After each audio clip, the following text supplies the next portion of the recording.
നമസ്കാരം, ഭാരത് ലൈവിലേക്ക് സ്വാഗതം. റിപ്പോർട്ടർ ചാനലിന്റെ മുതലാളിമാരെ നമുക്കറിയാം. കാരണം മുട്ടിൽ മരമുറി കേസുമായി ബന്ധപ്പെട്ട് പ്രതിസ്ഥാനത്തുള്ള 3 പേരാണ് ഈ 3 പേരും. അപ്പോൾ അന്ന് മുതൽ തന്നെ മുട്ടിൽ മരമുറി കേസ് വന്നതിന് ശേഷം റിപ്പോർട്ടർ ചാനൽ തുടങ്ങുമ്പോൾ അവിടുത്തെ മാധ്യമപ്രവർത്തകരടക്കം സ്മൃതി ഒരിക്കൽ വെല്ലുവിളിച്ചിരുന്നു. ഉടനെ തന്നെ വിധി വരുമ്പോൾ നമുക്ക് കാണാം, നമുക്കൊന്ന് ഇരിക്കണം എന്ന് പറഞ്ഞുകൊണ്ട് ചർച്ചയ്ക്കിരുന്ന് ആരോ വെല്ലുവിളിക്കുന്ന ഒരു കാഴ്ച നമ്മൾ കണ്ടതാണ്. അപ്പോൾ മുട്ടിൽ മരമുറി കേസിൽ ഒന്നും സംഭവിച്ചിട്ടില്ലെന്നും തങ്ങൾ കുറ്റവിമുക്തരാകുമെന്നും നിരന്തരം പറഞ്ഞുകൊണ്ടിരുന്ന ആൾക്കാരാണിവർ. അടുത്ത കാലത്ത് മുട്ടിൽ മരമുറി കേസുമായി ബന്ധപ്പെട്ടുള്ള വാർത്തകൾ എല്ലാം തന്നെ വ്യാജ വാർത്തകളാണ് എന്ന് പറഞ്ഞുകൊണ്ട് വാർത്തകൾ എടുത്തു കളയാനുള്ളൊരു ശ്രമം നടത്തിയിരുന്നു എന്ന് നമുക്കറിയാം. ബംഗളൂരുവിലെ ഒരു കോടതിയിൽ പോയി കോടതിയെ തെറ്റിദ്ധരിപ്പിച്ചുകൊണ്ട് റിപ്പോർട്ട് വാങ്ങിച്ചുകൊണ്ട് വന്ന് എല്ലാ വാർത്തകളും നീക്കം ചെയ്യാനുള്ള ശ്രമം ആരംഭിച്ചിരുന്നു. ഗൂഗിളിൽ എനിക്കറിയാം, എൻ്റെ യൂട്യൂബ് ചാനലിൽ നിന്ന് 3-4 വാർത്തകൾ ഇത്തരത്തിൽ നീക്കം ചെയ്തിരുന്നു. അപ്പോൾ എല്ലാവരെയും അങ്ങനെ നീക്കം ചെയ്യാനുള്ള ശ്രമങ്ങൾ നടത്തി, നോട്ടീസ് അയക്കുക, അങ്ങനെ ഭീഷണിപ്പെടുത്താനുള്ള ശ്രമങ്ങൾ ഉണ്ടായി. നമ്മളുമൊക്കെ ശക്തമായി തന്നെ മുട്ടിൽ മരമുറിക്കെതിരെ പ്രതികരിച്ച ആൾക്കാരാണ്. അത്തരം വാർത്തകൾ ഇല്ലാതാക്കാനുള്ള ശ്രമം നടത്തി. പക്ഷേ കോടതി അത് കൃത്യമായി മനസ്സിലാക്കി.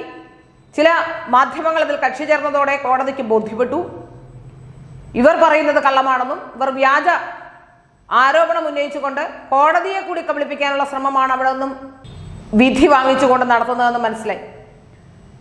അതിനുശേഷമാണ് നമുക്ക് വ്യക്തമായി മനസ്സിലാക്കാൻ സാധിച്ചത് ഓരോ കാരണങ്ങൾ ഇങ്ങനെ വന്നുകൊണ്ടേയിരുന്നു. അവരെ കൊണ്ട് പിഴയടപ്പിച്ചാണ് കോടതി ഈ വിഷയത്തിൽ ഒരു തീരുമാനമുണ്ടാക്കിയത്. മറ്റുള്ളവർ കക്ഷി ചേർന്നതോടുകൂടി അവർ നൽകിയ ഹർജി പിൻവലിച്ച് ഓടാൻ തുടങ്ങിയ മുട്ടിൽ സഹോദരന്മാരോട് അവിടെ നിൽക്കൂ, അങ്ങനെ കോടതിയുടെ സമയം കളയണ്ട, പിഴയടച്ച ശേഷം പോയാൽ മതി എന്ന് കോടതി പറയുകയും ചെയ്തു. ഇപ്പോൾ മറ്റൊരു തിരിച്ചടി കൂടി ഇവർക്കുണ്ടായിരിക്കുന്നെന്ന് മനസ്സിലാക്കാൻ സാധിക്കുന്നു.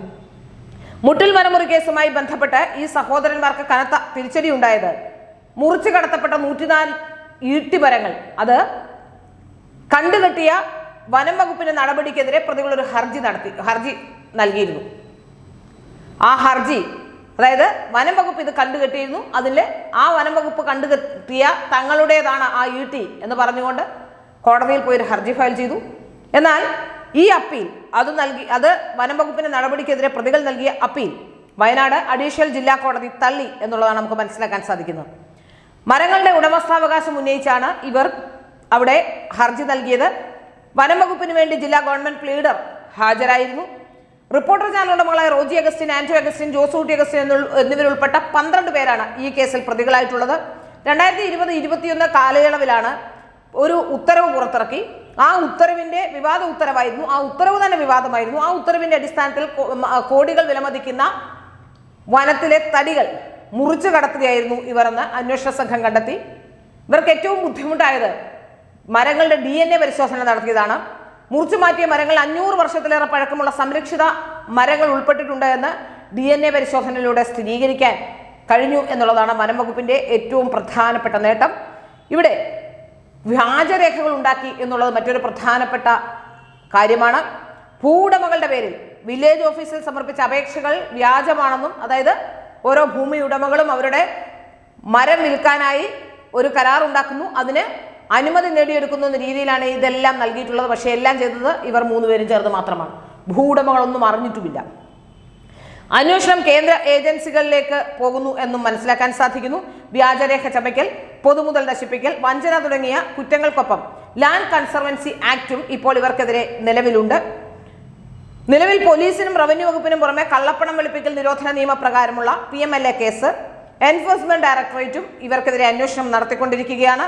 റവന്യൂ ഉദ്യോഗസ്ഥരുടെ ഒത്താശയോടെയാണ് ഈ വനം കൊള്ള നടന്നത് എന്നുള്ളതാണ് ഏറ്റവും പ്രധാനപ്പെട്ട കാര്യം.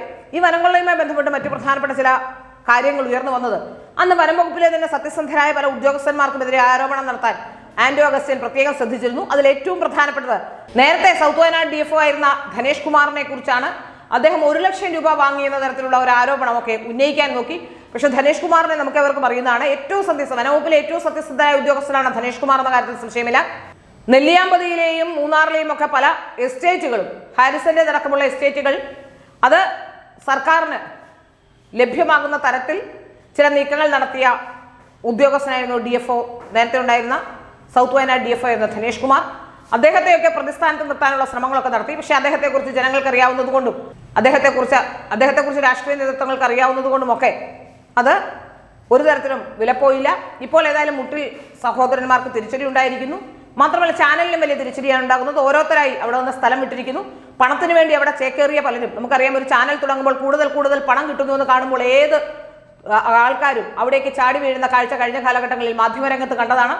ഈ മാധ്യമപ്രവർത്തകരൊക്കെ അവിടെ ചാടിച്ചെന്ന് അതിൻ്റെ ഭാഗമാവുകയും വലിയ പണം ഉണ്ടാക്കുന്ന രീതിയിലേക്ക് മാറുകയും ചെയ്തു. അവിടെ വലിയ ഗുണങ്ങൾ ഉണ്ടാക്കുന്ന തരത്തിൽ പലരും ഇപ്പോൾ കുറച്ചു കാലം അവിടെ നിന്ന ശേഷം അവിടെ നിന്ന് ഇറങ്ങുകയാണ്. അപ്പോൾ പണത്തിന് വേണ്ടി എന്തും ചെയ്യുന്ന മാധ്യമപ്രവർത്തകരാണ് അവിടെ ഉണ്ടായിരുന്നത് നമുക്ക് വ്യക്തമായിട്ട് മനസ്സിലാക്കാനും സാധിച്ചിരുന്നു. ഏതായാലും ഇപ്പോൾ ചാനലിനും തിരിച്ചടി നേരിടുന്നു എന്ന് മനസ്സിലാക്കാൻ സാധിക്കുന്നു. പ്രധാനപ്പെട്ട മുഖങ്ങളെല്ലാം ചാനലിൽ പോകുന്നു എന്നാണ് മനസ്സിലാക്കാൻ സാധിക്കുന്നത്.